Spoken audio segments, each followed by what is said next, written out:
Salams from the People's Dispatch studios in New Delhi. I'm Siddhantani and you're watching Daily Debrief. On the show today, we talk about the culmination of the historic process of drafting Chile's new constitution and the continuing global attacks on press freedoms. First up, the process of drafting Chile's new constitution ended with a final vote on the draft held by the 154-member Constitutional Convention. Delegates hugged and cheered when the draft was finalized in the country's capital, Santiago, where the former Congress building was home to the drafting committees. It marks the end of a long process that peaked with the 2019 protests, during which millions of Chileans took to the streets, initially demanding repeal of a transport fare hike, but eventually calling for system-wide change. The result was a political agreement to replace the 1980 constitution that was drawn up by dictator Augusto Pinochet and his neoliberal Chicago boys who were running the economy. In a 2020 plebiscite, nearly 80% of Chileans voted for a new constitutional draft, which the Progressive Convention has worked on since July 2021. Pinochet's constitution was revised in the past, of course, most notably during the Ricardo Lagos presidency, but many members of the current convention strongly held the belief that no part of the 1980 document should be retained. In sharp contrast to the old book, the new draft makes the state responsible for provision of services, enshrines a host of social and cultural rights, and guarantees gender parity across government and public enterprises. I spoke earlier to Zoe Alexandra, who's been covering the story and the convention, for more details on what exactly the draft holds. Zoe, good to have you back on Daily Debrief. It was, of course, revolutionary in itself, the setting up of this constitutional convention. Now that the draft has been finalized, what are some of the highlights that you can share with us? Well, it is exactly revolutionary and historic, as you mentioned. The fact that Chile, who had a constitution that was formed during the dictatorship of Augusto Pinochet, will now have a new constitution that's written by members of social movements, members of indigenous communities and organizations, members of the society that Chile really is, instead of something that's written by a dictator. So this is in itself, as you said, the act itself is revolutionary. Some of the very important elements of this new draft constitution is that it is one of the first ecological constitutions in the world. This means that one of the chapters of the constitution is on nature and the environment. I think the people who were writing this constitution are very conscious of the fact that protecting the environment and very fundamentally addressing the problems, the environmental crisis that facing the world today is of utmost importance. And hopefully this can be an example for other countries to really seriously tackle the issues of the environment. Other key areas are democratic participation. Chile was a country that had, a big disconnect between the society and how the government was run. People did not have a voice in what was happening, which is one of the reasons why they demanded this change in the constitution, to rewrite how the structure is set up. Another key element, which has really come up in the past couple of weeks as a very important thing to really enshrine into law, especially into a constitution, is the rights of women to have reproductive health, to have autonomy over their bodies. We've seen in the US in the last week that just having a Supreme Court decision is clearly not enough. This is a weak way to enshrine these fundamental rights, which can easily be overturned.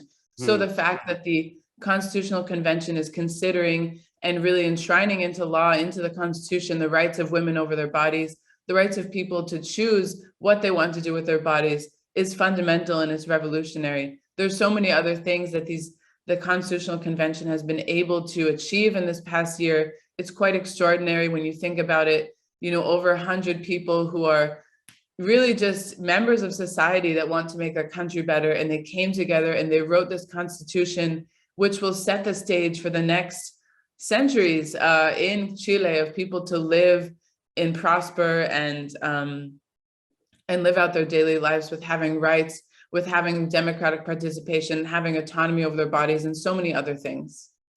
Yeah, like you pointed out, a little around a year that they've spent working on it. It's kind of maximalist constitution in that state. I think the final draft has over or close to 400 articles. So it is bringing in a lot of things into the fold of enshrined law. There is opposition though, and Chile is a country that seems to have a lot of economic disparity as well. Some of the opposition to Gabriel Boric and the progressive side coming from or stemming from that wealth inequity. There will be a referendum as well. What happens next in terms of the political process, Zoe?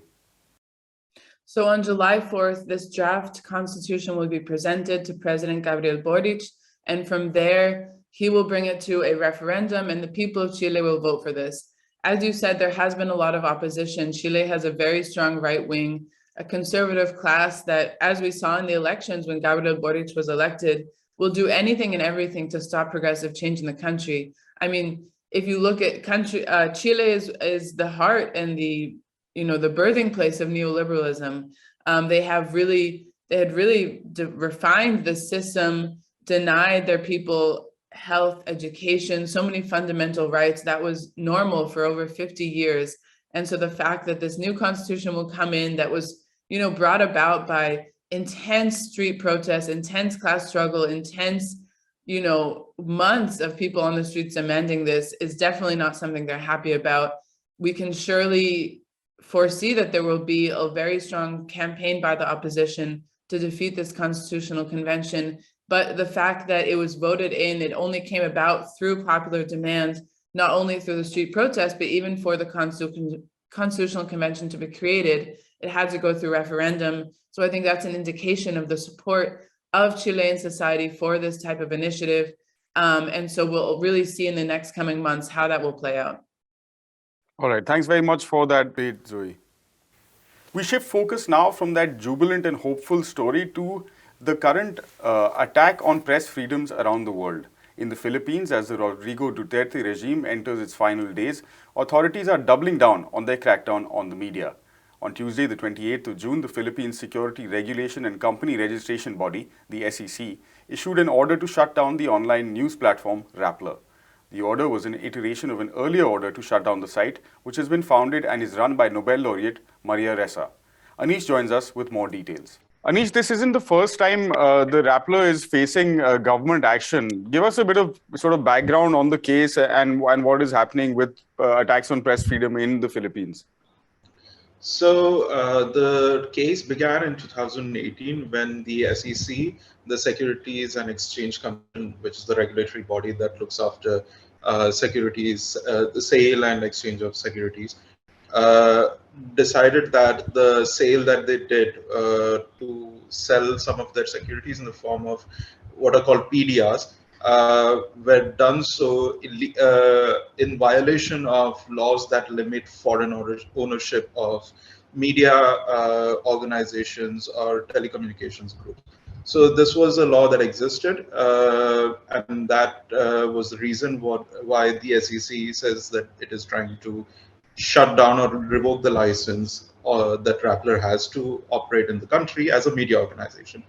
Now, the problem is that the sale, the supposed transaction that happened, which was done by, which was bought by Omidyar Securities, they actually donated back these securities back to Filipino managers that run Rappler. So the whole thing about foreign ownership was completely taken care of, and like it was solved by this entire transaction that happened. And this was even noted by the Court of Appeals in 2019 when the whole thing went. Even when the Court of Appeals held the decision that was taken by the SEC.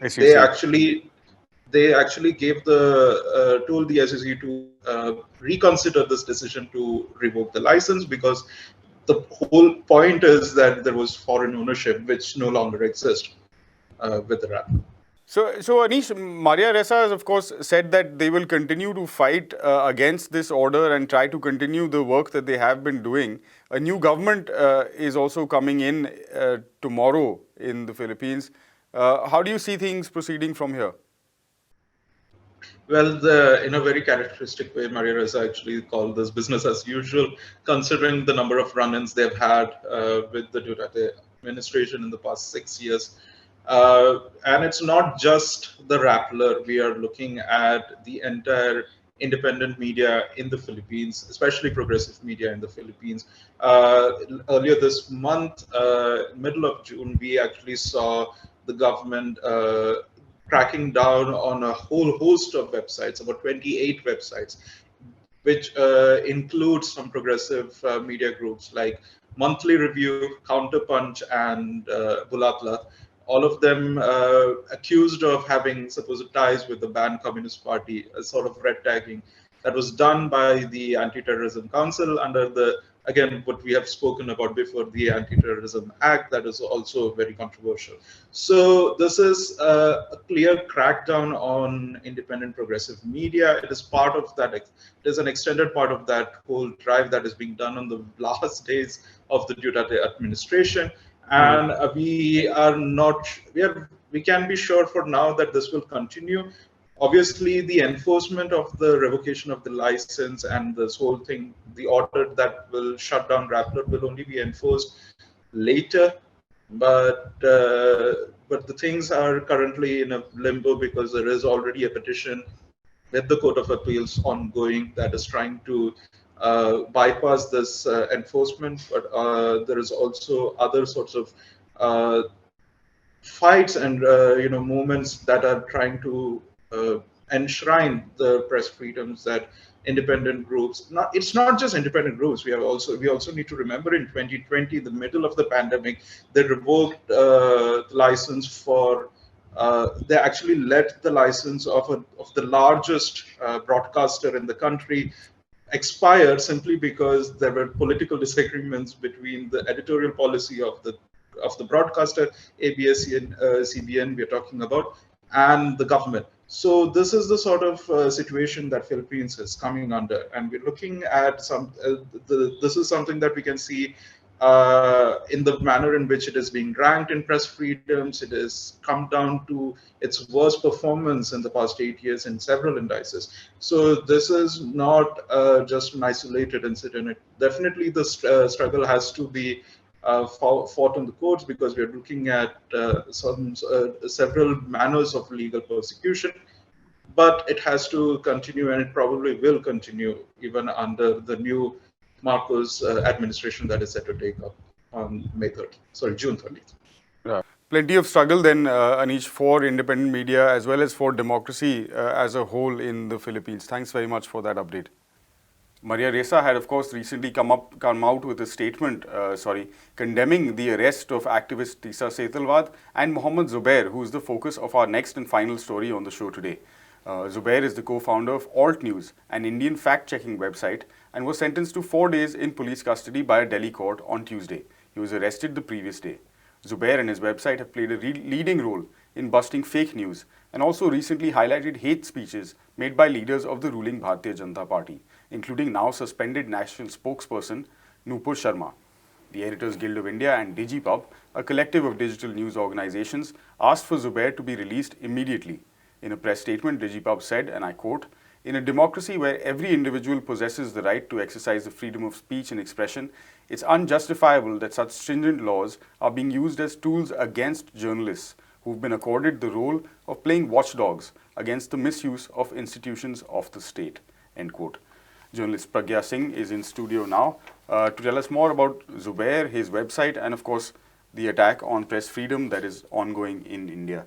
Pragya, good to have you on that side of the show. First up, tell us a little bit about the situation in which Mohammed Zubair was arrested and what exactly his website does.